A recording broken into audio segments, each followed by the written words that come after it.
Olá a todos, bem-vindos ao Time Travel, o podcast sobre viagens, profissionais de viagem, saúde em viagem e tudo o que gira em torno deste mundo maravilhoso que é viajar. O meu nome é Andreia Castro, sou médica, já viajei por cerca de 90 países e moldei a minha vida pessoal e profissional em torno desta paixão que nos une. Este podcast tem o patrocínio da Consulta do Viajante Online, que podem encontrar em consultadoviajanteonline.pt para viagens seguras e tranquilas à distância de um clique. Hoje temos connosco o André Dias, médico infecciologista formado no Hospital Corri Cabral, com atividade na equipa da Consulta do Viajante Online, onde desempenha quer a consulta do viajante, quer também as consultas pós-viagem e as consultas de urgência, e também com atividade no Centro Diagnóstico Pneumológico em Lisboa. Para além disso, o André, como todos nós, é um amante de viagens e, portanto, no seu cartório tem um gap year em que visitou vários países da Europa e depois da América do Sul e, mais recentemente, também uma outra viagem pela Ásia, onde esteve nomeadamente na Tailândia, no Vietnã e no Camboja, correto? Exatamente. Dois universos completamente diferentes. Exatamente, sim. O que é que te atraiu mais em cada uma destas viagens, se é que podemos... Então, o que me atraiu primariamente para a América do Sul foi precisamente ser um local que eu não conhecia e eu tinha uma certa alteração pelas pessoas, pela cultura, assim, um bocadinho mais o calor também de lá e a facilidade com que as pessoas se relacionavam na América do Sul. E isso atraiu-me primariamente para o Brasil, até porque tinha na altura uma colega minha que estava lá a fazer um estágio e, portanto, decidi que a minha primeira paragem seria pelo Brasil, até pela facilidade da língua, pronto, de ser uma coisa mais fácil para mim. Posteriormente, o meu plano seria andar um bocadinho ali à volta de alguns países também, para além do Brasil, do Peru, Colômbia, Chile, só que depois acabei por ficar muito tempo pelo Brasil e depois, mais no fim da viagem, acabei também por ir para a Argentina e para o Uruguai. Pronto, e isso aí ocupei-me durante cerca de 7 meses uma viagem pela América do Sul. E a Argentina é surpreendente, é um país que me deixou muito surpresa. Sim. E lá está, são culturas diferentes, são formas de viver diferentes. Há um bocadinho a questão da segurança, mas depois também o próprio ritmo das pessoas é mais leve, as pessoas são um pouco mais calorosas às vezes do que aqui na Europa. São ritmos diferentes. Para o Sudeste Asiático atraía muito a parte da gastronomia, a parte também daquela orientalidade que nós temos como muito exótica, não é? Que nós vemos nos filmes, através da comunicação social e que também nos leva um bocadinho para esses países. E eu já tinha também, numa viagem anterior, ido à Tailândia e, portanto, também tinha curiosidade em voltar para o Sudeste Asiático para conhecer outros países à volta, como o Vietnã e como o Camboja. E desses três, entre a Tailândia, o Vietnã e o Camboja, qual deles é que tu gostaste mais? Tens algum favorito? Gostaste dos três por igual? Sim, eu gostei muito do Vietnã, acho que o Vietnã seria aquele o primeiro, mais pela questão gastronómica, gostei muito da gastronomia vietnamita, portanto tem que se ter alguns cuidados, mas gostei muito da gastronomia vietnamita, as próprias paisagens também. O segundo seria a Tailândia, também um bocadinho pela questão das praias, é muito bom também para relaxar, principalmente o sul da Tailândia. E depois o Camboja também é interessante, mas como também fiquei menos dias, também acabei por conseguir explorar muito menos. Ficou para uma próxima. Sugiro-te ir ao Myanmar. Ao Myanmar. Que também é muito interessante, é um país muito esquecido ali naquela zona, não há tantos visitantes assim a visitar, a antiga Birmânia, não é? Sim. E que é extremamente interessante. Eu gostei muito e, portanto, deixo a recomendação. Tu, enquanto infecciologista, e puxando aqui um bocadinho para a parte de saúde, porque eu acho que temos imensa coisa para falar, nomeadamente, se calhar até os mosquitos, etc. Nós temos tido muitas alterações climáticas a ser um tema cada vez mais presente na ordem do dia. Não é? Enquanto que se calhar há 20 anos atrás nós notávamos as 4 estações muito bem definidas, atualmente nós vemos que está tudo virado ao contrário e se isto nos impacta a nós, que vivemos em Portugal, em populações de outras zonas do mundo impacta muito mais, não é? Portanto, todas as condições trazem desenvolvimento de outro tipo de doenças, a nível alimentar, cheias, transmissão de mosquitos, etc. Como é que tu, enquanto infecciologista, vês um bocadinho o impacto destas alterações climáticas na distribuição dos mosquitos, nas doenças? O que é que pode vir a acontecer? Sim, ou seja, as alterações climáticas propiciam a que muitos vetores e que muitos agentes que previamente não estavam em determinadas regiões acabem por esse precisamente fluxo das alterações climáticas e que tornam determinados locais mais propícios para esses vetores viverem e existirem, que naturalmente algumas doenças que estavam mais circunscritas a determinado local comecem a aparecer em outros locais. Pronto. E isso aí levanta-nos alguns problemas, nomeadamente, por exemplo, no aconselhamento da viagem, há doenças que em determinada altura estavam mais numa determinada zona e que agora já começam a aparecer em outras zonas. Um caso é, por exemplo, os surtos de dengue que houve na Madeira, portanto, em 2000 e, volta de 2012, ou seja, começam aqui a haver alguns indícios. Já foi em 2012. Sim. O tempo passou muito rápido. Já foi aqui há alguns anos, sim. 2000, perto de 2012, sim. Já foi há algum tempo, sim. E entretanto, todas essas alterações, e, por exemplo, as cheias, nós sabemos que após um período de cheias ou alguma catástrofe natural, começam a surgir algumas doenças infecciosas nesses locais. Por exemplo, cólera, as leptospiras, as cóleras, a hepatite A, tudo porque, não só pela questão da cheia em si, mas porque esse desastre natural destrutura toda um circuito de saúde e de acessibilidade de saúde que em determinados contextos já é por si fraco e já é por si deficitário e que naquela catástrofe natural ainda vai agravar mais as coisas, ou seja, as condições de higiene ainda vão ser piores do que já eram e tudo isso vai agravar e vai levar a que doenças que até podiam estar mais ou menos controladas naquela catástrofe, um bocadinho como explodem, não é? Portanto, há ali um arrebentamento desse tipo de situações. Claro. E nisto que toca, nomeadamente, às doenças também transmitidas por mosquitos, que é o mundo, normalmente as pessoas pensam em mosquitos e pensam em malária, não é? Sim, mas é sim. muito mais do que isto. É? Sim, Queres dar sim, alguns sim. exemplos de doenças que existem nesta categoria de transmissão por mosquitos? Onde é que nós podemos encontrar mais, por exemplo, as malárias, os dengues, coisas assim deste género? Sim, é verdade que a maior parte das pessoas, quando se fala em doenças transmitidas por mosquitos, as pessoas lembram-se mais da malária. Pronto, até porque nós, aqui há uns anos atrás, tínhamos muitas pessoas que iam, por exemplo, para a guerra, portanto, para os países africanos, e, portanto, que se lembravam de ter tido malária. E, portanto, há uma associação muito mais forte à malária. Mas é verdade que os mosquitos transmitem outro tipo de doenças, nomeadamente nos países tropicais e subtropicais. Para além da malária, que acaba por ter uma distribuição muito grande em países africanos, e por isso é que é tão importante, quando se faz uma consulta de viajante para países africanos, realmente ter cuidado nesse aspecto e ter alguma ênfase na questão da malária. Porque nós temos uma ligação histórica muito grande com a África, portanto Exatamente. a nossa tendência de viagem muitas vezes é Portanto, São Tomé, para os Palopes, não é? os Palopes, ia dizer Cabo Verde. Cabo Verde não tem Tomé, malária, lugar mas- 2024 decretado sim. pela OMS livre de malária, malária, portanto mas, por confirmo. exemplo, mas Angola, Moçambique, não é? Portanto, continuam a ter casos importantes de malária e, portanto, que é preciso prevenir.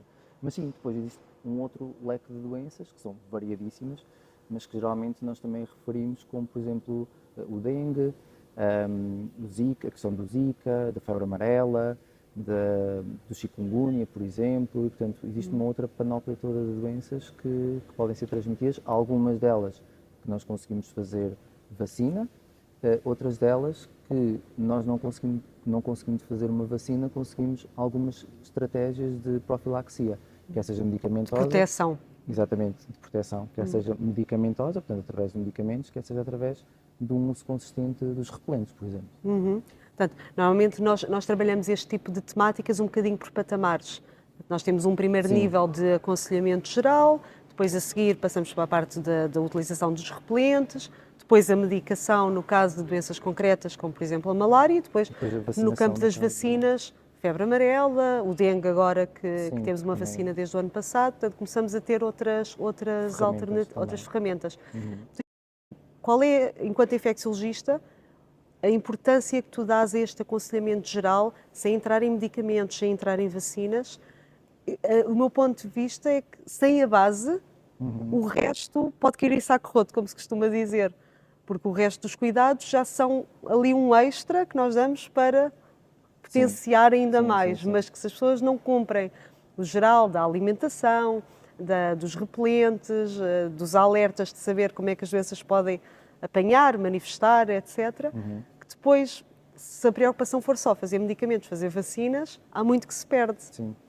A literacia em saúde é uma coisa muito importante, não é? Portanto, e que quanto mais uma pessoa conhecer e quanto mais informação uma pessoa tiver, claro que dentro daquilo que conseguir também compreender, acaba por ser bastante enriquecedor. E sim, existe uma série de medidas gerais que as pessoas podem ter na prevenção, por exemplo, específica dos mosquitos, que ainda não chegando à parte dos repelentes nem da medicação, que as pessoas podem adotar. Por exemplo, ter um bocadinho mais ou ter mais cuidado em relação aos horários, portanto, períodos mais ali no lusco-fusco, mais ao entardecer ou mais ao amanhecer, que é geralmente quando os mosquitos até andam mais, tentar ter um bocadinho mais de proteção, por exemplo, com as roupas, por exemplo, tentar evitar, se estiverem a residir numa casa, ou por exemplo um Airbnb ou um local qualquer, evitar as águas estagnadas, por exemplo, que são sempre locais de reprodução de mosquitos. Os vasos, por os exemplo, pneus, os canteiros, os pneus, e portanto tentar perceber, ou seja, qual é que é a doença, como é que ela é provocada, porque muitas vezes as pessoas, ok, sabem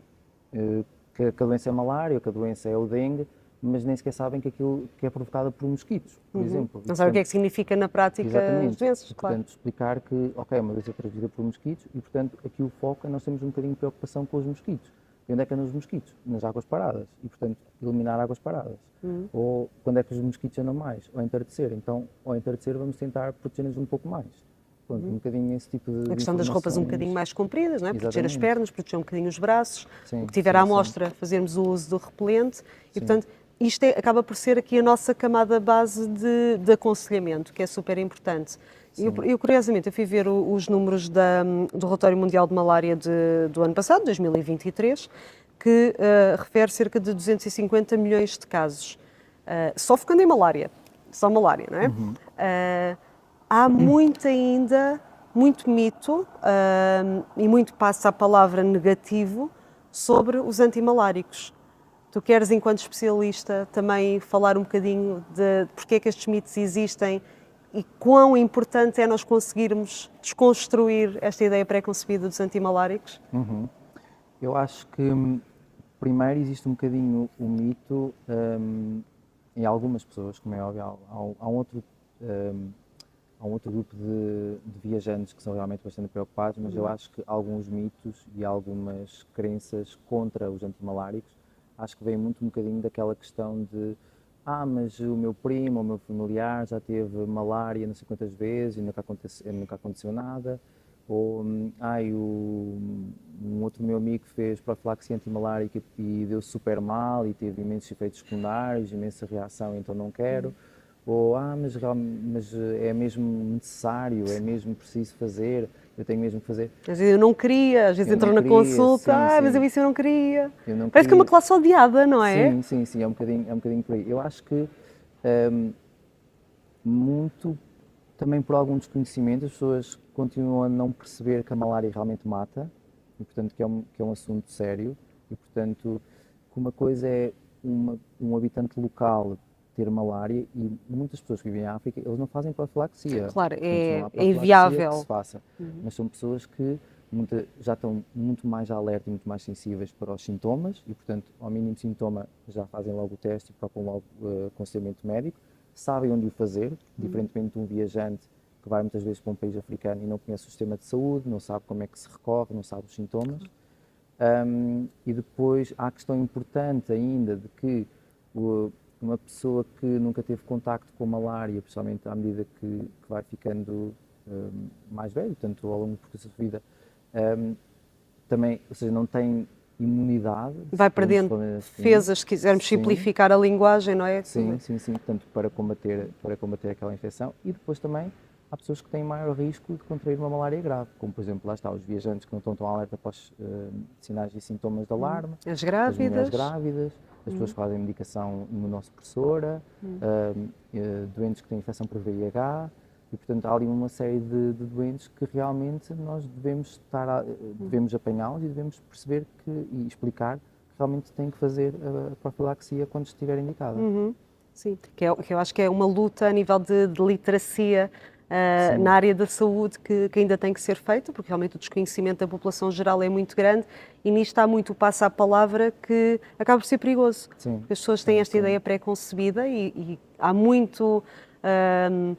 então na saúde acontece muito as pessoas irem atrás do que os amigos fizeram ou do que os amigos dizem, mais do que noutras áreas. Ou eu fui de viagem, não fiz nada e não me aconteceu nada.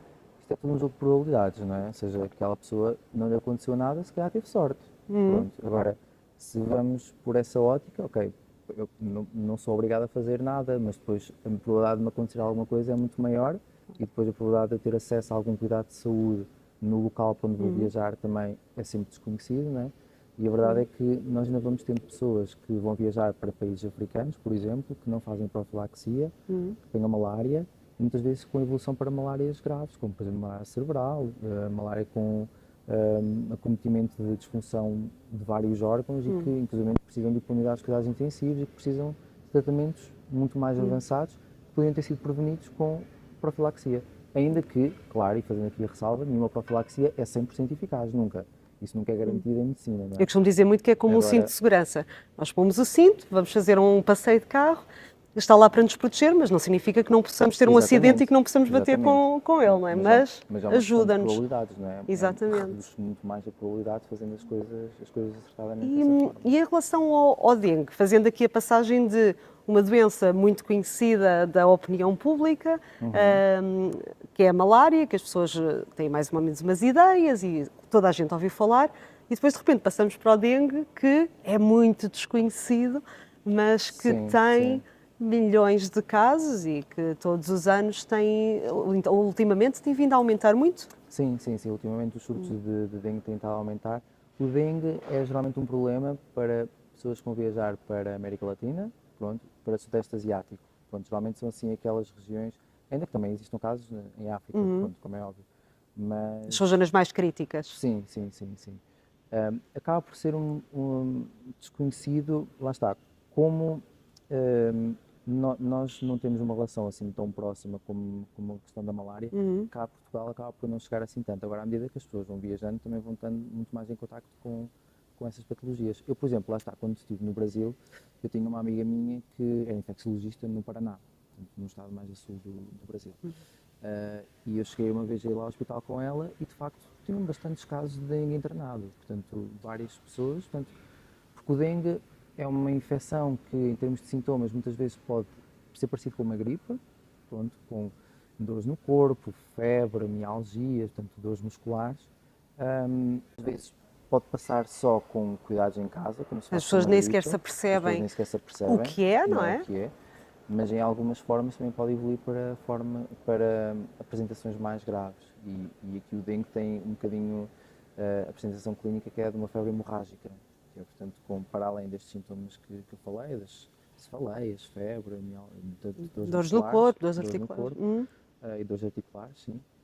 Pode evoluir para hemorragias espontâneas, nomeadamente hemorragias abdominais, portanto, um quadro hemorrágico, pronto. Sim, mas é uma doença que muitas vezes é esquecida e que as pessoas não conhecem. Muita gente também a precisar de internamento e a precisar de cuidados. Sim. Outra doença que também é muito desconhecida é na parte das grávidas e dos casais que pretendem engravidar, o Zika. Também é transmitido por mosquitos. Sim. Também pouca gente que viaja, nomeadamente adultos jovens, em idade fértil, que desconhecem e que nós às vezes temos de ter cuidado. Que estou a pensar em engravidar, calma, vamos esperar um bocadinho. Não é? Isso é particularmente pertinente, lá está, quando fazemos consulta para casais ou para... como fazemos na consulta do viajante online. Sim. Ou para grávidas já. Para grávidas, sim, ou para pessoas que ainda estejam em período fértil, portanto, idade fértil. E que sim, é bastante importante. O Zika teve ali aquele período, acho que as pessoas se aperceberam mais ali entre 2015 e 2017, foi quando houve aqueles... Surto no Brasil. Mais no Brasil, sim. E aqui o Zika tem aquela particularidade que as pessoas se lembram muito porque estava associada a malformações fetais, portanto, nomeadamente a microcefalia, ou seja, aqueles bebês que nasciam com a cabeça muito pequenininha. E nessa São altura, aquelas imagens que apareceu muito. Exatamente. E há muita gente que ainda se lembra. Sim.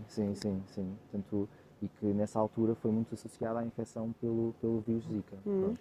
Quais é que são as recomendações atuais? Desde mais ou menos 2017, os casos de Zika começaram a baixar um bocadinho, portanto acabam por não ser assim já tanto um problema como foi nessa altura de surto, mas continua a ser bastante relevante o aconselhamento porque, uma vez mais, pegando um bocadinho na questão anterior das alterações climáticas, uma pessoa nunca sabe quando é que pode haver novo surto. Portanto, o vetor está lá, o mosquito anda lá, e, portanto, é uma questão de, às vezes, voltar a aparecer um novo caso e, portanto, a propagação voltar-se a fazer.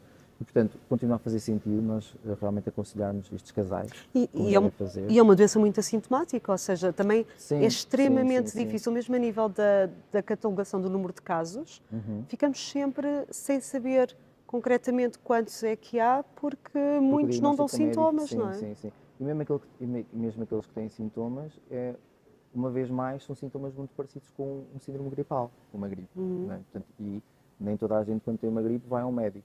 Nem toda a gente, quando tem uma gripe, vai fazer um teste a pensar que é um zika. Portanto, há um subdiagnóstico, de facto, ou um possível subdiagnóstico nesse sentido.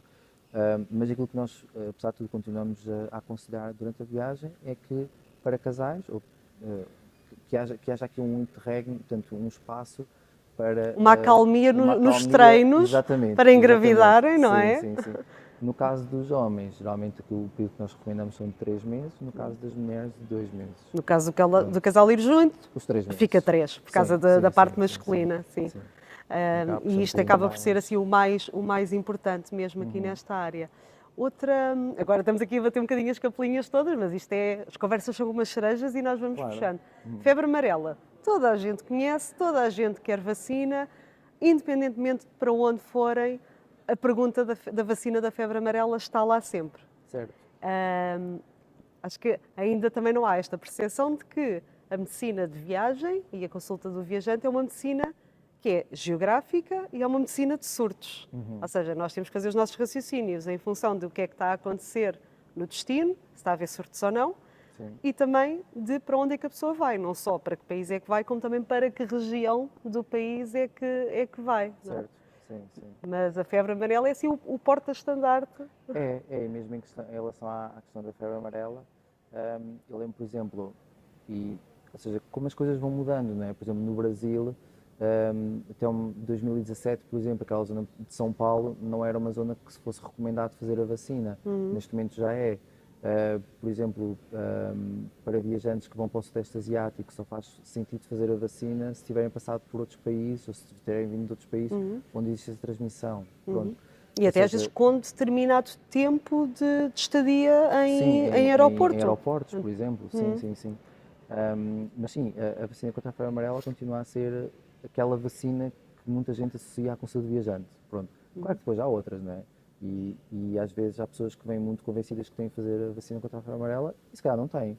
Pronto, sei lá, porque vão para o Sudeste Asiático e ouviram alguém que fez a vacina contra a febre amarela e depois, durante a consulta, nós explicamos e percebemos que, na verdade, não é preciso. Ainda também há um bocadinho aquela questão da vacina da febre amarela dos 10 em 10 anos, que entretanto já vem estudos novos dizer que portanto, é uma vacina que à partida será vitalícia e, portanto, que já não é essa obrigatoriedade e, portanto, nós aqui também desfazemos um bocadinho esses mitos. E depois também falamos de outras coisas que vão para além da febre amarela, né? De outras vacinas, nomeadamente vacinas para prevenção de doenças transmitidas por via gastrointestinal. Gastrointestinal, sim, sexual também. Sexual também, não é? Estou-me a lembrar, por exemplo, do caso da vacina contra a hepatite A, contra a febre tifoide. Portanto, isto, de acordo com a pessoa que temos, do destino para onde vai, da duração para onde vai, das doenças que tem, das alergias que tem, isto tudo depois não é tipo chapa 4, não é para toda a gente. Chapa 5. Chapa 5. Não é estanque, nós depois adaptamos sempre as coisas. Depois, E isto é parte de tudo do nosso aconselhamento pré-viagem, que hoje por acaso estamos aqui a falar muito da parte dos mosquitos, mas tem outras componentes, parasitoses, infecções, doenças sexualmente transmissíveis, quando isso depois está a pensar em coisas mais relacionadas com infecções de pele, também doenças transmitidas por animais, muitas situações que passam muitas vezes despercebidas e que no fundo, fazendo-se uma consulta bem feita, isto é um mundo. Sim. É um mundo tão grande quanto. É muita é uma pessoa informação. começa a abrir gavetas e começa a procurar coisas onde assuntos para descobrir e assuntos para desenvolver. Sim, é um bocadinho isso. Sim. E depois no regresso, porque às vezes as pessoas vão, a viagem corre bem, estão 10, 15 dias, uma semana fora, voltam maravilhosas e bronzeadas e depois de repente passado 1, 2 dias começam a ficar doentes. Foi o ar-condicionado do avião. Eu venho, constipei-me no voo, o ar estava frio, pode não ser, não é? Portanto, sim, pode não ser, sim. Em relação à consulta pós-viagem, Que é uma consulta que tu fazes na consulta do Viajante Online, portanto está a teu cargo. Sim. Aquilo que eu geralmente recomendo é a indicação para consulta pós-viagem faz-se a partir do momento em que o viajante regressa de viagem e que não se sente bem. Ou seja, que não se sente ou que tem algum desconforto ou que tem alguma coisa que não estava presente antes da viagem. E, portanto, que o mais provável é que tenha adquirido durante essa viagem. E isso aí, já por si, é uma indicação para se marcar consulta para ver o que é que se passa. Pronto. Pode ter a ver com a viagem, ou depois pode não ter, mas isso aí depois é uma coisa que nós próprios também conseguimos descobrir durante a consulta. Pronto. De qualquer das formas, em termos da consulta de pós-viagem, geralmente aquilo que alerta mais as pessoas a procurar aconselhamento médico ou consulta pós-viagem serão as doenças, tanto mais do foro gastrointestinal, portanto as diarreias pós-viagem, que podem ter múltiplas causas, ou a maior parte podem ser infecções virais ou bacterianas ou parasitoses, por exemplo, que apanham em determinados países, e, portanto, e por isso é que também é importante recuar um bocadinho, tentar perceber onde é que elas andaram, que se comeram nos hotéis ou se foram a restaurantes, se andaram em rios, se andaram, pronto, para que nós também tentarmos perceber aqui um bocadinho melhor qual é que pode ser o agente mais provável. Depois também podem ser, claro, infecções bacterianas, por exemplo, gastrointestinais. E depois à cabeça também a questão da febre, pessoas que começam com febre no pós-viagem e nós temos... E a febre é extremamente importante no pós-viagem. Sim. E aí a febre pode ter múltiplas causas, uma das quais, lá está, a malária, o Zika, o Zika nem tanto, mas sobretudo a questão da malária acaba por ser aqui o mais relevante pela gravidade associada, não é? Pelo facto do diagnóstico ter que ser muito rápido. Sim, e que é uma coisa também importante que eu também reforço sempre nas consultas, que é, ok, fez a profilaxia, utiliza-se os repelentes, mas atenção, que lá está a eficácia não é 100% e que no caso, no regresso, terem algum período assim mais de febre, com mialgias, dor de cabeça, que devem sempre procurar ajuda médica e referir que estiveram num país onde existe malária, porque também existe aqui um bocadinho este mito que é, vão fazer análise, então faz análise e detectam tudo. Se eu tiver malária... Se não avisarem que vieram de um país com malária, nós cá em Portugal não vamos testar, não é? Todos os casos de malária que temos cá em Portugal são todos vindos de fora, não é? E, portanto, não é um teste que ainda que seja fácil, não é rotineiro. Pronto, então, principalmente as pessoas devem alertar para que foram para países onde existe malária.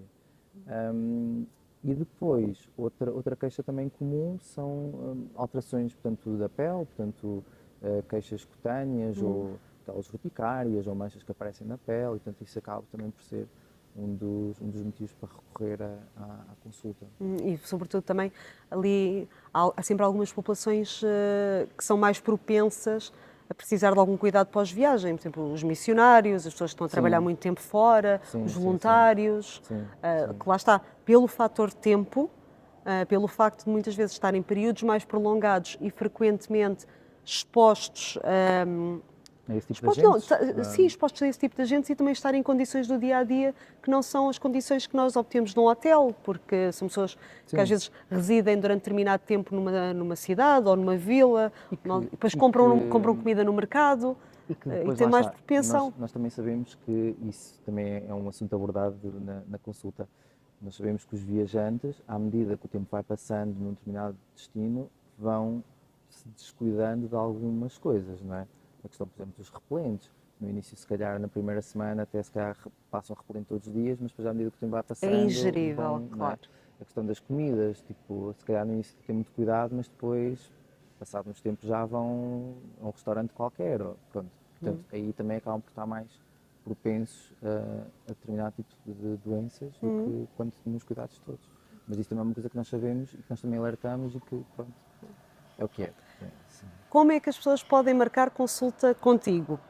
Como é que te encontram? Então, eu, portanto, faço parte da equipa da consulta de viajante online, pronto, e no site da consulta, portanto, no local das marcações de consulta, podem selecionar o meu nome, se pretendem consulta comigo, e eu dedico-me mais à consulta de pré-viajante, portanto, para adultos, e de pós-viagem, portanto, também para do regresso, como estávamos agora a falar. Próximas viagens? Então, a minha próxima viagem que eu tenho assim mais na cabeça, portanto, será a Cuba. Espera, vamos girar a ver se aparece. Okay, vamos fazer ao contrário.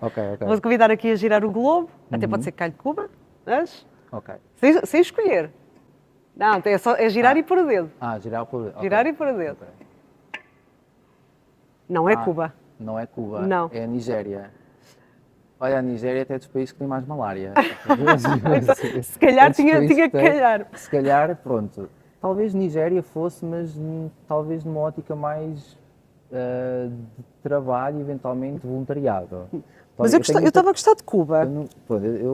Cuba, lazer, gostava muito de visitar Cuba. Nigéria seria mais numa perspectiva, tipo, eventualmente fazer algum trabalho por lá, com a população local, pronto, não no contexto de uma lazer, experiência mais profissional. Uma experiência mais profissional, sim. Mas Cuba, sim, gostava muito de visitar. Aconselho. E América Central. Sim, Gostei muito, já estive em Cuba 2 vezes e é um país que eu gosto. Então, se tu gostas deste calor da América Latina, sim, acho que vais gostar muito de Cuba e ainda é ali. É diferente, ainda consegue ser diferente. Portanto, é uma viagem que aconselho muito. Será que vai ser este ano, 2024? Eu gostava de ir na altura da Páscoa. É? Estou a pensar, sim. Então, tratar disso com tempo. Sim. André, obrigada. Obrigada por ter estado aqui connosco. Este foi o nosso episódio do Time Travel Podcast, muito dedicado à parte da saúde em viagem, sobretudo a componente das doenças transmitidas por mosquitos. Nós hoje ficamos por aqui. Sigam-nos no YouTube, no Spotify, nas redes sociais. E não deixem de nos visitar em consultadoviajanteonline.pt para viagens seguras e tranquilas, à distância de um clique, a partir de casa, a partir do vosso sofá, no intervalo do trabalho, para termos então uma viagem sem preocupações. Obrigada e até à próxima.